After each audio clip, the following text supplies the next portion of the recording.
Yo, what's good, everybody? It's Nasty Collective out here. Today, we're at the King ISO Tour Show. The man, OTIS Julius. Say what's up to the people, man. Yo, how's it going? Thanks for having me on, bro. I appreciate it, man. I'm stoked to be back in Iowa and Sioux City. Yeah, because tell the people where you're from originally. I'm originally from Idaho. I live in Los Angeles now, but I'm originally from a little town called Caldwell, Idaho. How's like the environment from going from like a little town to now Los Angeles, California? Man, I'm a small town guy, so I miss the small town so much. Like, I'm not a giant fan of living in LA, but like, there's so much opportunity there, you know? Yeah, for sure. You got a couple music videos out. You got a couple songs out. You know, you're doing your thing out here on the tours. You just got done with the tour, right? Yes, we just finished up the Totally Rad 90s party tour, and we wanted to go heavy on branding and just a good way to get the general public out to shows. And we just thought, 90s, let's do it. And then, tours take like 3 to 4 months to plan and book and everything. It was kind of crazy because comes to find out everybody was doing it and kind of all appeared at the same time. Now you can't like really even go to a venue without seeing like a 90s party flyer or something. So like, I like to think we were one step ahead of everybody, but I don't know. But it was super cool. We were on the road for 6 weeks, I think. Wow. I was a headliner on that, and it was just amazing. It was just me and my tour manager / DJ / best friend, DJ Strawstone. And he booked like 90% of the tour too. So like really small crew. We just like thugged it out and made it work, and it was great. You know, you're saying you chose 90s, right? Yeah. What about the 90s resonated with you and that made you want to do a whole tour based around the culture of 90s? So here's where I could get really wild and come up with something really fun and make you feel really good. But like, honestly, I just felt like the 90s theming was what was popping at the time. If 70s was, we probably would have done that. However, all of my favorite cartoons are from the 90s. So I was really able to step behind that. I got that song about Ed, Edd n Eddy, and like that just like really, really something that touches me. I love the stuff from my childhood. So like, I'm not necessarily a giant 90s fan, but I'm a fan of the stuff that I grew up with, if that makes sense at all. I don't know. Yeah, and the way you make music, you almost have like a comedy like behind it as well, right? When you're rapping and stuff. What make you like want to do that kind of style of rap? Whenever I first started making music way back in the day, like my goal was to be like Macklemore mixed with Mac Miller, and like I obviously sound nothing like either of them. It just was a process for myself. I knew I wanted to do music, and I eventually just over the years found my style. And I don't know that I ever wanted to make comedy music. I think life, if you look at it through like the right lens, can be super humorous. If you're super uptight on everything, you get upset about everything or find the comedy in it. And like I've kind of realized that part of my job too is like when I play these shows, realizing that sometimes these people have like hard lives, and I might be the only smile they get that week, maybe even that month. And like I take that really, really like, I don't know, it's just special to me. Really important that I'm able to deliver that to people, because like people need relief from their life sometimes. So yeah, because you have one song that's just straight about your mullet. Yeah, right? The mullet gang. Yeah, so when you come up with a certain style, you got the mullet, you got like the rock star kind of vibe. When I was taking photos of you, I got like this cool ass rock star. You got the racer jacket on and shit. What makes you want to make that kind of character as OTIS Julius? Does that like stand out from other people, or what is it about it? I mean, part of that is like I'm just a small town kid who didn't have like a lot of cool things in my life to look up to and a lot of cool experiences. And so one thing that like we did was just kind of found our own lane and found our own ways to have fun and like be goofy as part of that, And, we're growing up in a small town. I also lived with a bunch of guys that like were all professional racers. And like, I just feel like that whole, I don't know, scene of kind of like redneck white trash is just like entertaining. I don't know. I enjoy it though, Yeah, and, being surrounded by that kind of like culture of like the redneck racer kind of style, you don't get much hip hop in there. So what made you want to switch from like that kind of like environment to rap? Man, I don't know. I grew up playing in punk bands. I used to play in punk bands. Then, my life goal was to be able to tour. And punk bands, we had 5 people in the band. Either everybody had a job but no extra time, or they had extra time but no money. And so like touring was impossible, And so I just really wanted to tour. So I started making hip hop by myself. And I've always been like in love with hip hop. Like if I could make any type of music in the world, I would just want to rip off 50 Cent. I love 50 Cent, yeah. but like that's not me. That's not who I am. So I'm not gonna try to do that. You know what I'm saying? Yeah, because you have like your own style, your own kind of like vibe to it all. Yeah, yeah. And you know, I think a lot of that too comes from like coming from a family that lived below the poverty line, like, you know, just causes you to be creative and like, you know, why am I going to try to act rich or look fun if that's not me, you know? Fun's not the right word, but like, yeah, if that's just not me, like I'm not going to fake it, you know? Yeah. You know, being a creator myself and doing the music videos and the video production stuff, I notice when someone has a fire-ass music video. So when I'm watching your music videos are just like creative as fuck, and I'm just like, wow, like I didn't even think of anything like that. So what goes behind like creating a music video for yourself as OTIS JULIUS and the thought process behind it? Yeah, I'll walk you through a couple things that I got going on. The first one, the Mullet Gang video. The concept, the idea behind the Mullet Gang video was to create a cool video, one setting with no budget. The video cost me $0. It was shot on my iPhone 10. And what we did was we went back through the town that I lived in and went to a whole bunch of yard sales. And we're waiting for the yard sales to get over and people were getting ready to take stuff to the dump.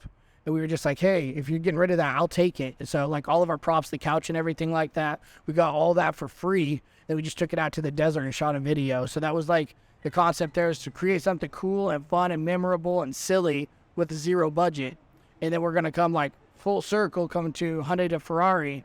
That's the most expensive video that I have to date. And what I did was I started writing the music video out. And I realized, like, you know what, I just don't have the budget for this. So I'm going to take the budget that I do have and give it to an animator.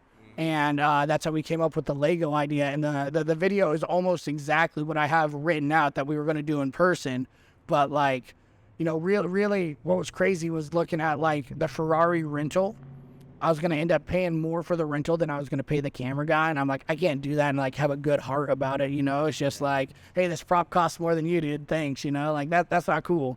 And so going with the animator, and it was actually one of the guys that worked on that Amazon show, The Boys. I don't know if you've seen The Boys or not, but one of the guys that works on that show is the guy who made the video for me. So yeah. You know, in one of your songs, and thank you for that clarification and explanation of that, because you know, people who, some of my friends, you know, we do video production, and seeing that kind of stuff just motivates people to try even harder out here. One thing about one of your songs is that you said, record labels suck. That's quote for you, right? Yeah. What is it about record labels that you would say that, you know, that kind of bar for that? And what is it about being an independent artist that means a lot to you personally?